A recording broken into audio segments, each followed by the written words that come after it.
Bago ako magsimula ay nais kong huminga ka ng malalim. Isang paghinga para sa kasalukuyan at isang paghinga para sa kinabukasan. Dahil ang hininga ang ating tinatamasa ngayon ay bahagi ng mundong unti-unting nawawala.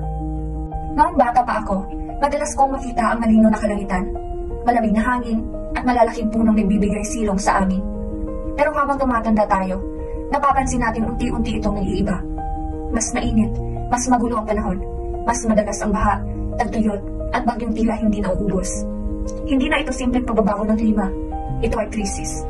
Kahit dito sa Pilipinas, kitang-kita natin, palakas ng palakas ang mga bagyo, lumalawak ang mga pagbaha, at lumalalim ang epekto sa kabuhayan, seguridad, sa pagkain, at kalusugan. Pero narito ang magandang balita. We are not powerless. May magagawa tayo.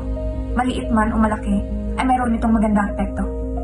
At higit sa lahat, hindi pa huli ang lahat. At ito ay magsisimula sa mga desisyong ginagawa natin ngayon. Una, mag-umpisa sa sarili. Gumamit ng mas kaunting single-use plastics. Magtipid ng enerhiya. Pumili ng sustainable options. Ikalawa, maging boses ng pagbabago. Makilahok sa mga diskurso, magbahagi ng tama at beripikadong impormasyon, at hikayatin ang iba na makialam din. Ang climate action ay hindi trabaho ng iisa. Trabaho ito ng komunidad. Ikatlo, manindigan para sa mga policies na nagtataguyod ng renewable energy, environmental protection, at climate justice. Ang tunay na pagbabago ay nangyayari kapag sama-sama tayo. Walang ibang henerasyong nakaposisyon tulad natin ngayon. Isang henerasyong mayroong kapasidad, may kaalaman, at responsibilidad. Kung tayo mismo ang kikilos ngayon, maaari tayong maging isang henerasyong nagsasabing dito tayo nagsimula, dito tayo lumaban.